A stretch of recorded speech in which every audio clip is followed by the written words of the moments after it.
Today we're going to do Since Jesus Came Into My Heart, more of an intermediate advanced level. This is from the 1991 Baptist Hymnal, page 441, key of A flat.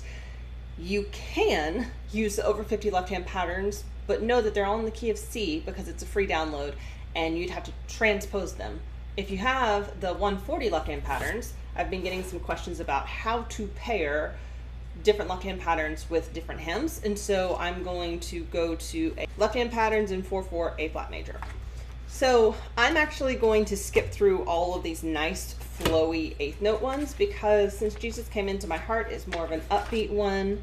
So we can start probably at like 76, 77, or even 78, but I feel like these pages 114 and 115 are going to have the better variety to do. My favorite for this style is 88. So it's an octave chord. So I will call out the chords as I do it for the first time. And then I'll play it without saying anything, so that way if you want to practice, you can. The general rule is you follow the chords, make sure you're actually getting the chord and not just saying, oh, hey, the bass note is this, therefore the chord is this. So sometimes I'll say, hey, it's this chord with this on the bass. That's why I say that. And then if the bass note changes mid-measure, like right here in part of the chorus, I like following the bass. So I will call out whenever I'm following the bass particularly. So 88 is just an octave with the chord, and you could either do it down here or you could do it up here. So in the book it's written up here, but I'm going to do it down here. Okay, so it starts with an A flat chord,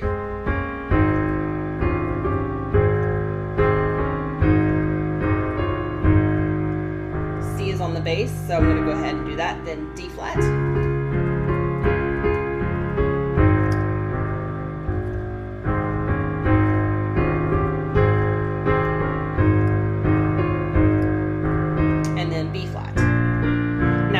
say B flat is not listed here. So every key has the three main chords. So this would be A flat, D flat, and E flat. So if you want to not have to think about it, not have to transpose, then you can go to the left-hand patterns in B flat major. Let me find that really quick. Look at the pattern numbers. So this was 88. So then you're going to go to the pattern in B flat and 88, and then you're just going to play what's written right there. So then if you want to do it that way, you don't have to transpose it in your brain, you can. So where was I? B flat. And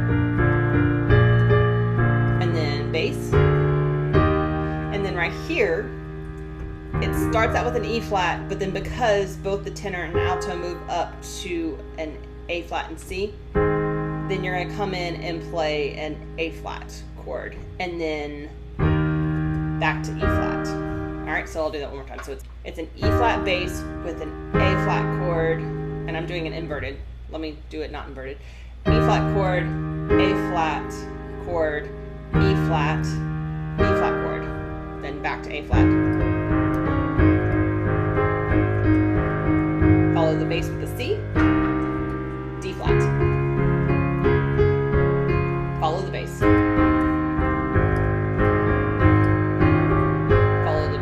With a C, E flat, A flat. Usually we put a fermata in there.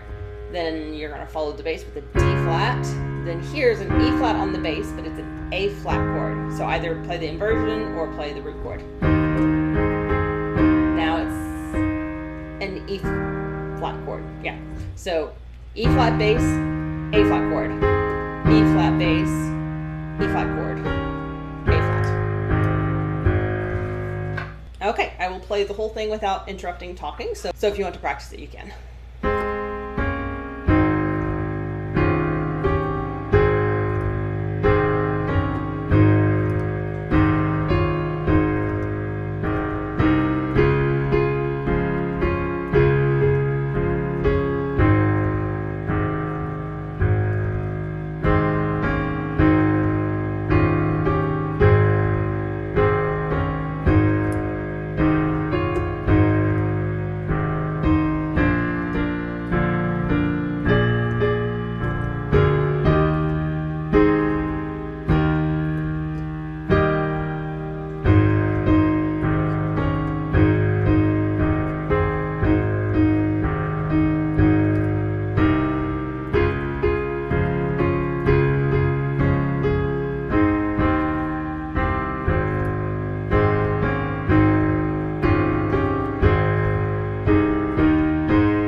now I'm going to go a little bit more advanced, and you can do pattern 89, which alternates the bass.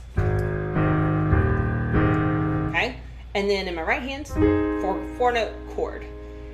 And then I'm probably going to do 16th notes whenever there's a quarter note. So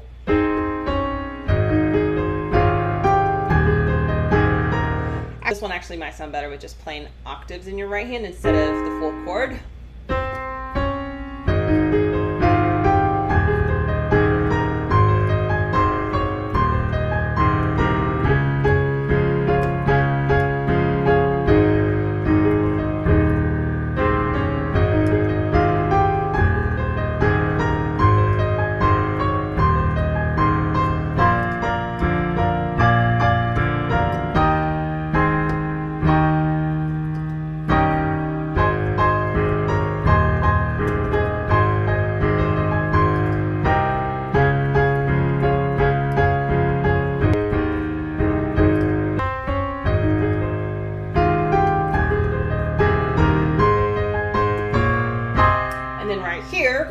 I like doing the chord. I feel like I've said it in a lot of tutorials recently. You take your chord, A flat chord, and you add the second note, and then you can just run it down. Very easy. Especially if y'all hold that out.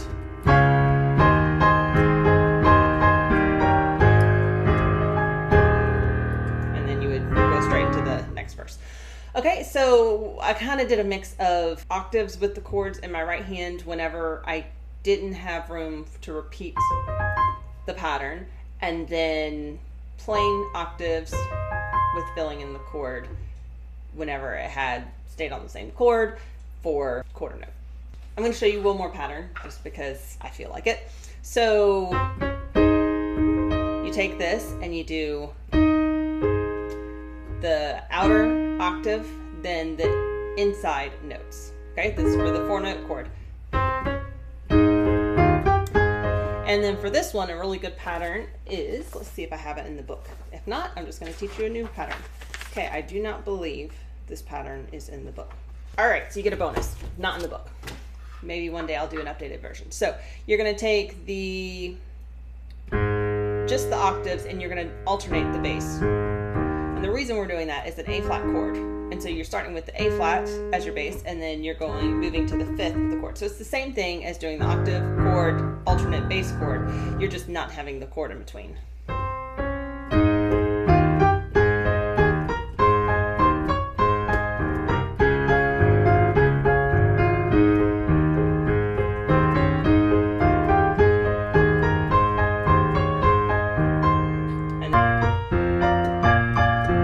To do as much as the inside of the notes. And right there you could do octave chord if you wanted to.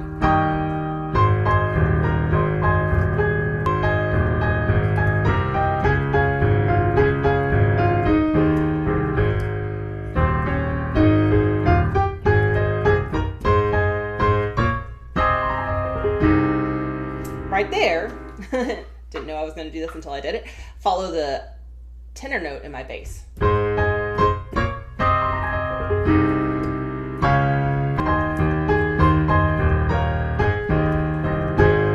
right there, I just adopted the little spelling out the chord. Okay, so that was kind of all over the place, I feel like, but hopefully you got a little bit of something to try. I guess I will do both versions slowly so that way you can practice.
Thanks for watching. If this was helpful, please give it a like, comment, a share, so that way more people can learn how to play hymns and strengthen that ability that God gave them. Be sure to check out my free left-hand patterns book, or if you need it in different keys, then check out the one that you can purchase. It either comes in digital or print. I will have a link to that in the description below.